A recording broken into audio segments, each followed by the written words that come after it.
Buenos días, bien, a nombre del Departamento de Psiquiatría y Psicología Clínica, quiero agradecer al comité organizador por haber aceptado nuestra participación con esta actividad, este simposio acerca del arte y la psiqui, ¿no? La relación que hay entre el arte, los aspectos mentales y los aspectos psíquicos.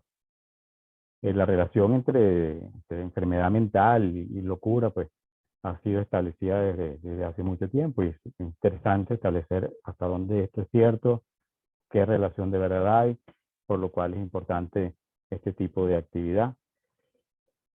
Este cuadro famosísimo, ¿no? De Hieronymus Bosch, el Bosco, de la piedra de la locura o la extracción de la piedra de la locura, por ejemplo, fue fuente de inspiración, pero para Javier Telles, artista y cineasta, hijo del doctor Pedro Telles Carrasco, psiquiatra, un muy notable profesor, de quien yo aprendí muchas cosas, este profesor mío, y de quien de verdad a veces me encuentro incluso imitando cosas que él hacía. Fue una gran influencia para mí. Y esa exposición, utilizando elementos precisamente utilizados por la terapia ocupacional, por los pacientes psiquiátricos, montó esta exposición que se llamó así, la extracción de la piedra de la locura. Ya estamos hablando del año 96, no hace bastante tiempo. Para esto entonces vamos a contar con un grupo de personas que de verdad conocen de este tema. Yo voy a estar encargado, yo soy el doctor Danilo Martínez, psiquiatra y psicoterapeuta, coordinador docente del programa de psiquiatría clínica de nuestro hospital, de la UCB y con sede en nuestro hospital. Está la doctora Argelia Solvarán Arrico. Argelia es psiquiatra, psicoterapeuta, egresada de nuestro posgrado, profesora en el mismo, con formación en psicología profunda. Y la licenciada Marinera Matos Petit, quien es psicólogo clínico también egresado de nuestro posgrado. Actualmente se desempeña como la coordinadora docente del posgrado de clínica mental de la UCB, que tiene sede en nuestro hospital. Tiene formación en danza contemporánea, es instructora certificada en yoga, ha participado y ha coordinado proyectos de protección social y artística a nivel comunitario y gestión cultural. Eh, tiene formación en arte terapia en la Asociación Argentina de Arte Terapia, donde en este momento en ese instituto está realizando el doctorado. Es docente además de la UNEARTE, la Universidad Experimental de los Artes. Bien, a mí me corresponde iniciar entonces hablando de la relación entre arte y psicopatología específicamente. Bueno, sabemos que muchos artistas han sido notables, conocidos por haber padecido algún tipo de enfermedad mental o situación psicológica adversa. Y eso hace de que entonces precisamente, por eso viene la pregunta, ¿por qué relación puede haber entre una situación y la otra? A nivel de la comunidad, pues se habla de eso, de que músico y poeta y loco tenemos todos un poco, lo cual quiere decir que de alguna manera en la población se intuye esta relación, que no es nueva, ya Platón la establecía cuando decía que había 4 tipos de locura, decía Platón. Fíjense que la primera que él plantea es la locura poética, ¿no? Es la profética, la ritual y la erótica. Pero fíjense cómo él establecía que alguna relación ya tempranamente había entre enfermedad mental y la creación artística. Entonces, ¿cuál es esta relación entre la creatividad y la psicopatología? Hay diferentes puntos de vista, hay básicamente 3. Hay uno que dice que no hay ninguno, que simplemente tiene la misma epidemiología que en la población general, la presencia de enfermedad mental, solo que estas personas son notables, son conocidas, son famosas y por eso salta a la vista su situación. Hay otros que plantean de que la relación más bien viene por el tipo de vida que lleva el artista, lo cual lo haría vulnerable a padecer algún tipo de enfermedad, sobre todo lo que tiene que ver con abuso de sustancias, que es muy prevalente en algunos tipos de círculos artísticos. Entonces, ese es el planteamiento, que hay una vulnerabilidad que vendría por ese lado, por verse expuestos a situaciones de riesgo desde el punto de vista de la salud mental, el estrés de la creación artística, todo eso. Y finalmente dan lo que dicen que sí hay, no solo es que hay una relación, hay una prevalencia importante de aspectos psicopatológicos en las personas altamente creativas, sino que la enfermedad mental de alguna manera permitiría algún tipo de sensibilidad particular para hacer las personas más creativas.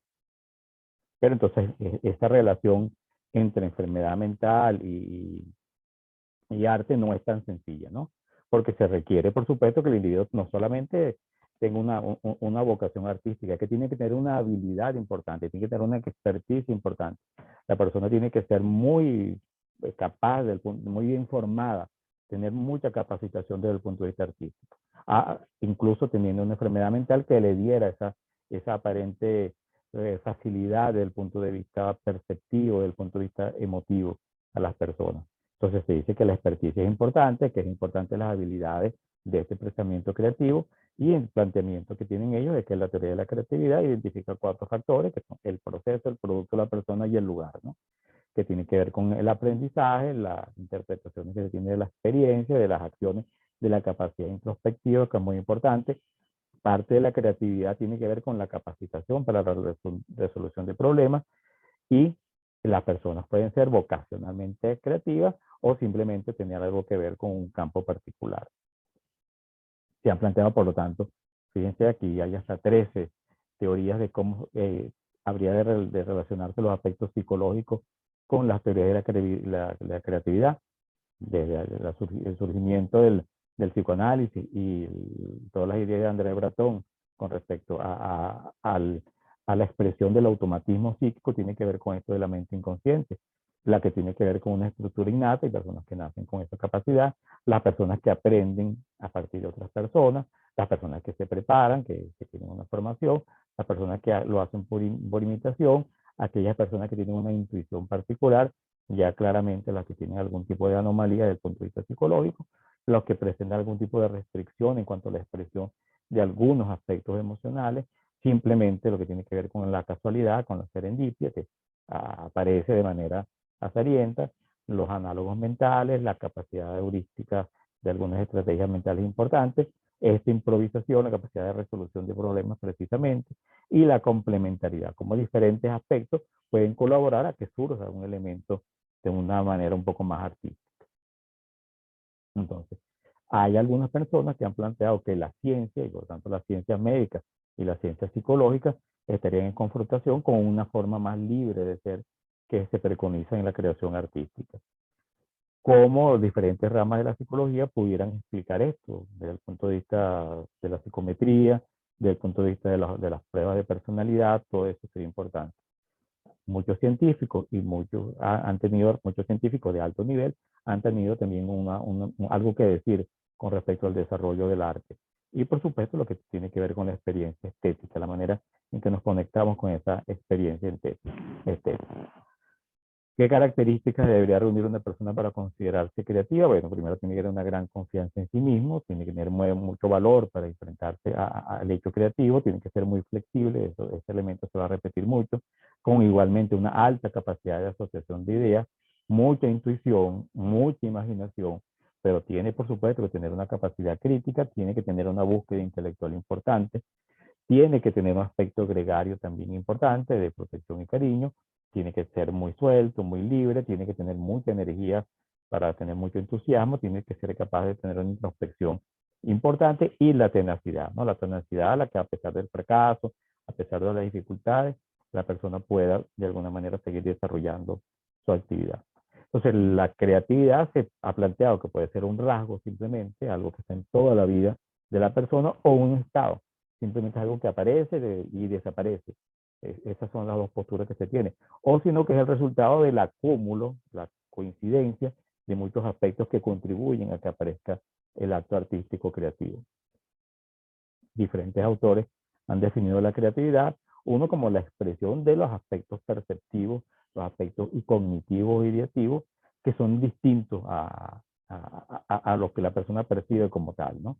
Sino que hay una creatividad, por eso se llama creatividad.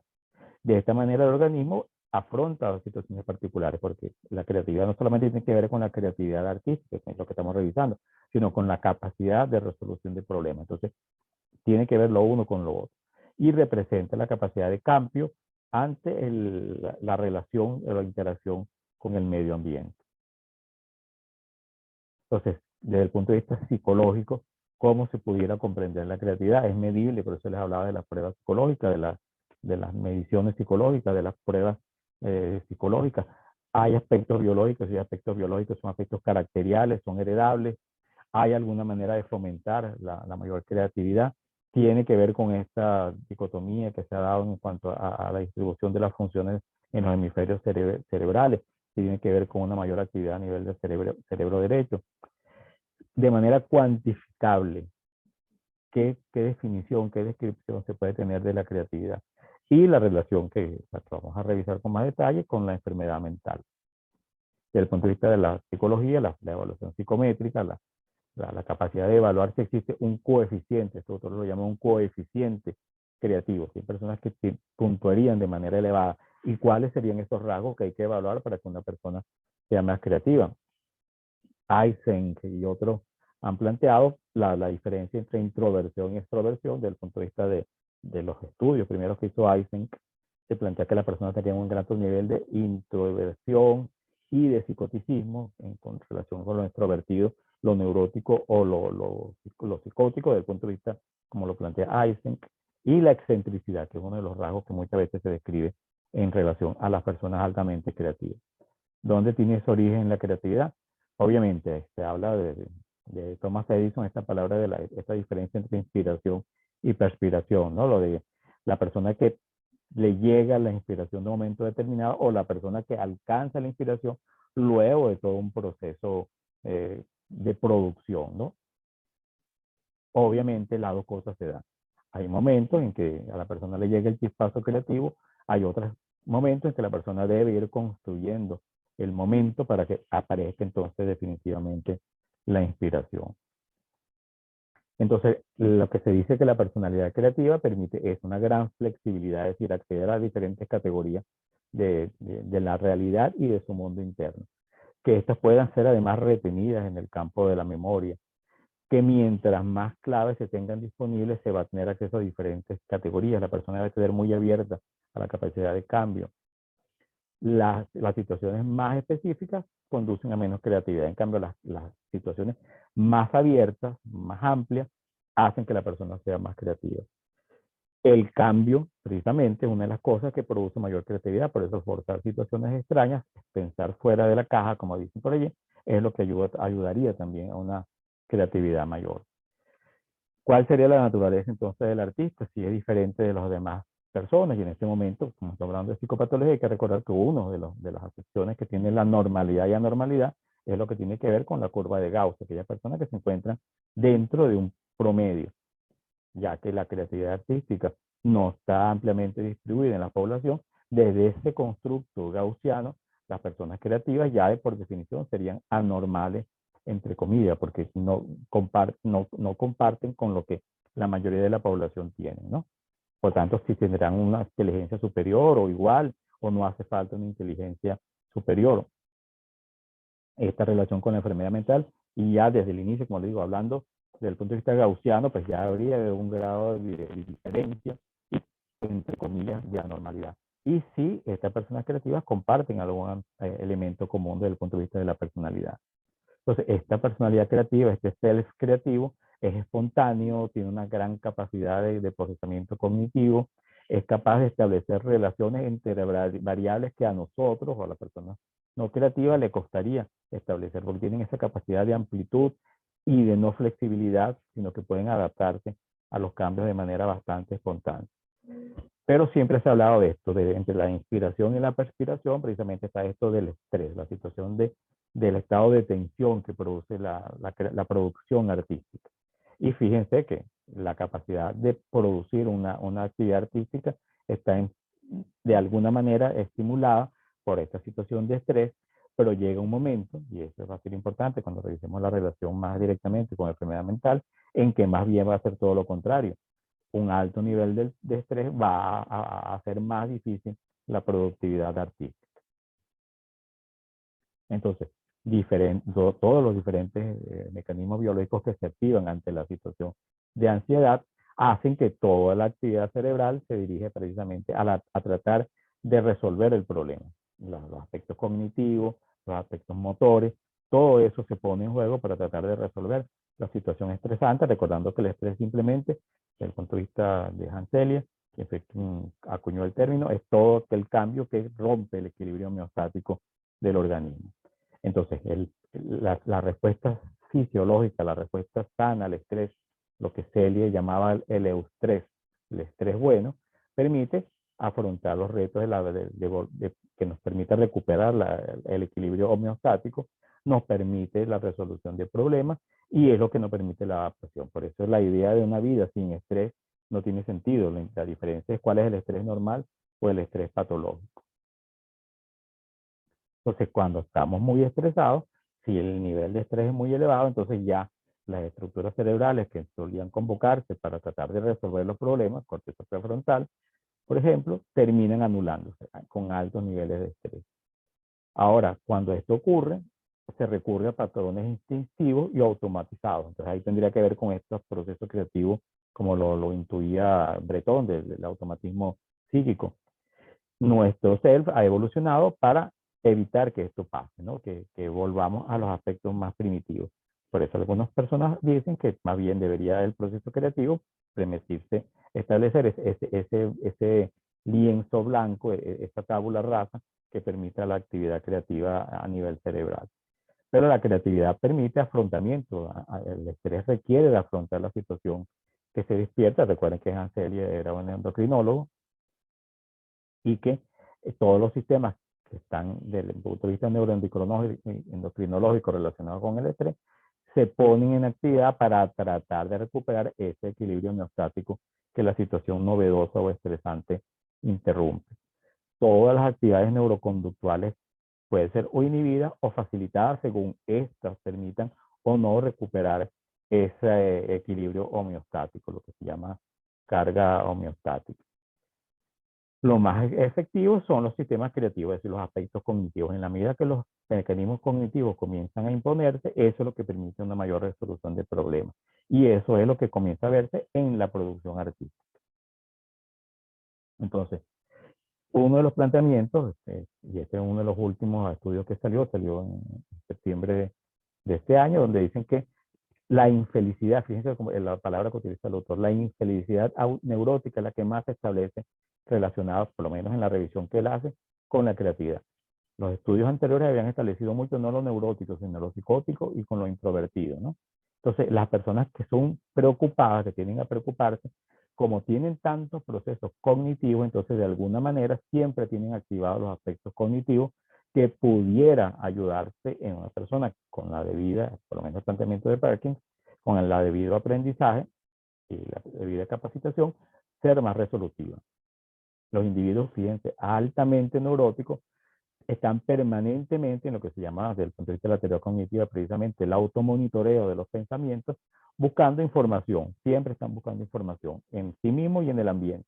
Y eso también hace entonces, como se llenan de estímulos, tratan de organizar esos estímulos de esa manera creativa por el aprendizaje que tienen. Entonces, las regiones cerebrales que regulan esta percepción consciente de amenaza, que es la corteza prefrontal, que se encarga siempre de evaluar toda amenaza que se nos presenta, están más activadas en las personas creativas, según este estudio. Y es lo que les decía. Los altos niveles de neuroticismo, hasta ahora se ha establecido que era psicoticismo e introversión, tendrían una imaginación más activa y por tanto serían más capaces de resolver problemas. Pero Perkins aborda el neuroticismo distinto, sino como simplemente la capacidad de una sensibilidad particular a los estímulos. Estas personas piensan más con respecto a lo que puede ocurrir viven rumiando sus pensamientos y preocupándose acerca de las posibles implicaciones negativas y posibilidades que están en el futuro. Son personas que permanentemente están proyectadas hacia el futuro. Estos procesos cognitivos constituirían un proceso que permitiría procesos imaginativos mucho más plenos en una persona capacitada. Pero si esto se hace de manera repetitiva, rígida, pues es todo lo contrario, la persona va a dejar de ser más creativa porque va a rigidizarse en esto. La persona tiene que ver ese equilibrio entre la evaluación permanente del medio ambiente, la evaluación permanente del sí mismo, con una capacidad creativa y con una capacidad productiva. Entonces, en este estudio, las personas con altos puntajes, desde el punto de vista de la evaluación psicológica del neuroticismo, resolverían los problemas de manera más creativa.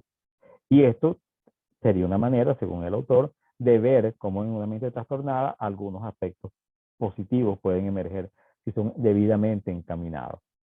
Ya entrando realmente en tema, entonces lo que es la relación entre creatividad y trastorno mental, o la creatividad como trastorno mental, como les decía.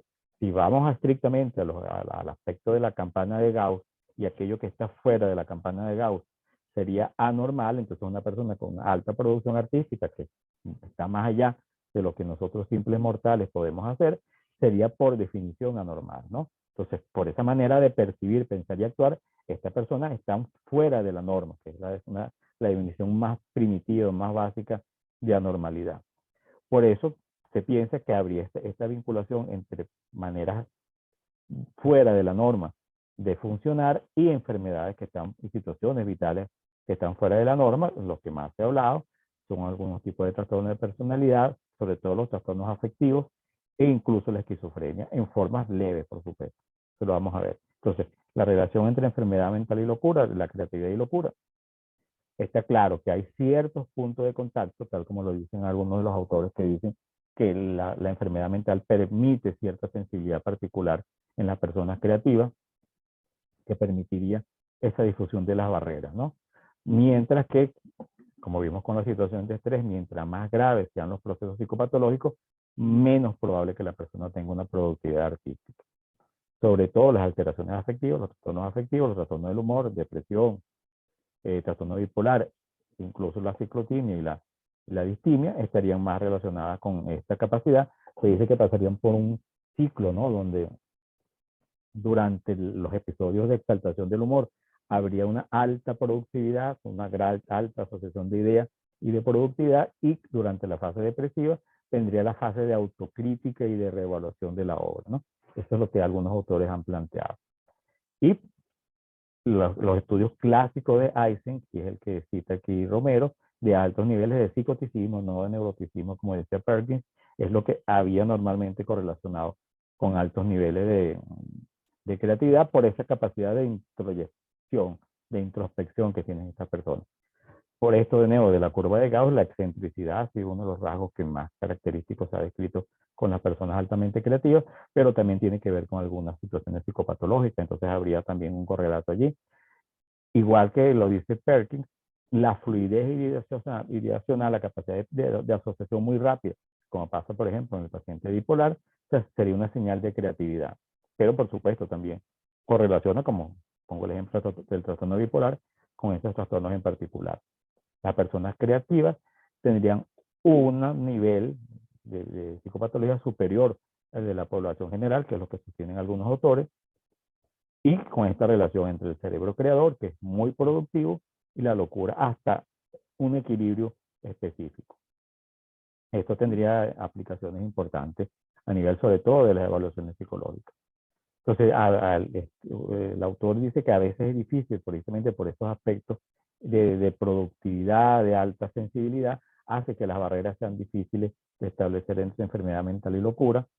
Obviamente no existe una sola definición de arte, que tiene que ver mucho con aspectos sociales y culturales, por lo cual entonces algunos aspectos de producción artística pudieran no ser valorados como tal, ¿no? En personas con algún tipo de enfermedad mental. Algunas de estas formas de producción artística se acercan de nuevo a lo que tiene que ver con la enfermedad mental, ¿no? Ya que el arte es una expresión precisamente de los aspectos emocionales del artista, ¿no? Que baja más allá de la razón y de la lógica, que incluso baja más allá del aspecto lingüístico, y que pone una manera de percibir el mundo distinta a la que tenemos nosotros. Y sería, por tanto, como lo decía Breton, una manifestación del inconsciente, ¿no? Sin mediación de algún tipo de autocrítica por la conciencia o los procesos cognitivos, o por la cultura en la que se vive. Y esta capacidad productiva sobrepasa las capacidades de normalidad o anormalidad que nosotros solemos tener de manera descriptiva tenemos. Y entonces eso pudiera impactarnos a nosotros desde el punto de vista del espectador, ¿no?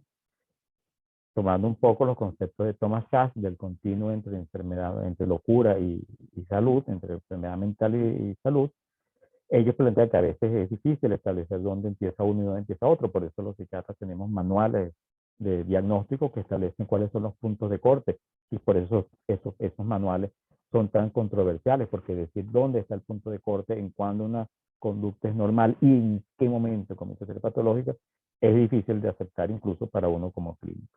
Entonces, plantean, y eso lo plantean otros autores, Wilfred Bion, no solamente Thomas Szasz, sino Wilfred Bion, plantean que hay momentos en que una persona puede caer en una situación de anormalidad, salirse de la norma y volver otra vez a recuperarlo, ¿no? Por tanto, lo que Wilfred Bion llamaba las regresiones al servicio del yo, tendría que ver con estas regresiones en el ser humano que a veces tenemos hacia momentos patológicos, ¿no?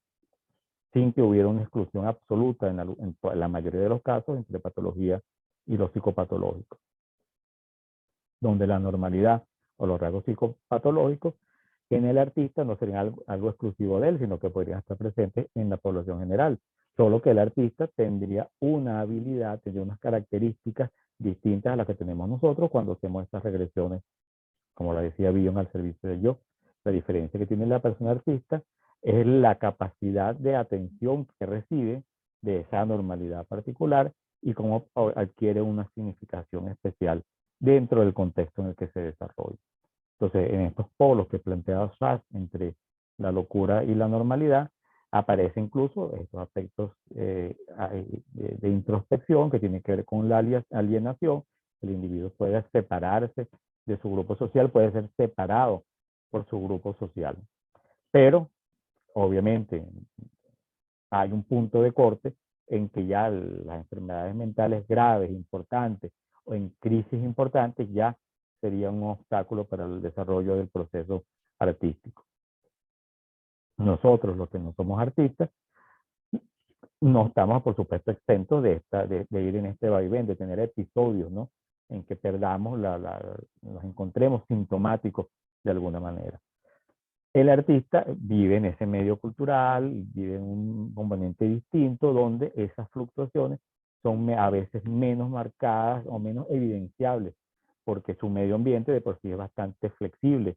Entonces, esa flexibilidad de ir a la normalidad, a la normalidad en un medio ambiente que es permisivo de esto, hace que esto de alguna manera se dé de una manera más fácil, ¿no?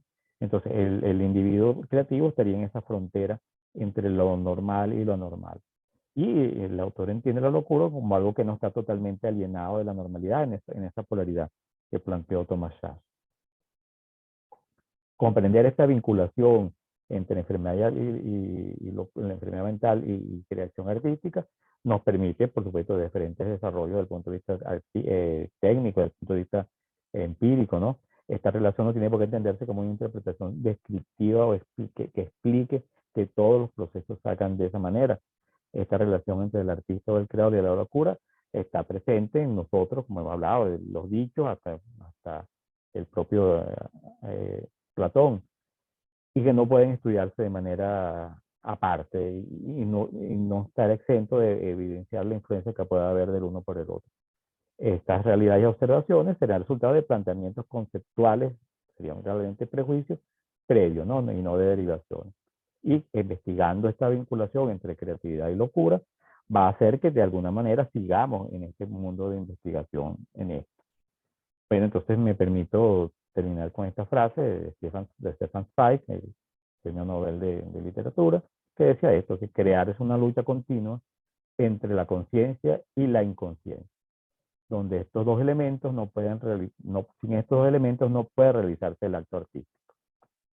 Sometido a esta ley, es libre.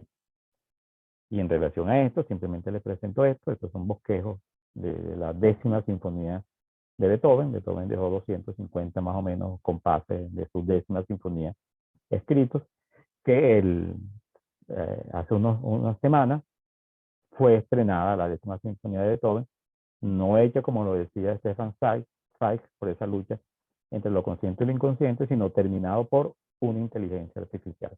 Entonces es una reflexión importante de hasta dónde podríamos llegar con estos descubrimientos que estamos teniendo. Bien, muchas gracias a todos por su atención.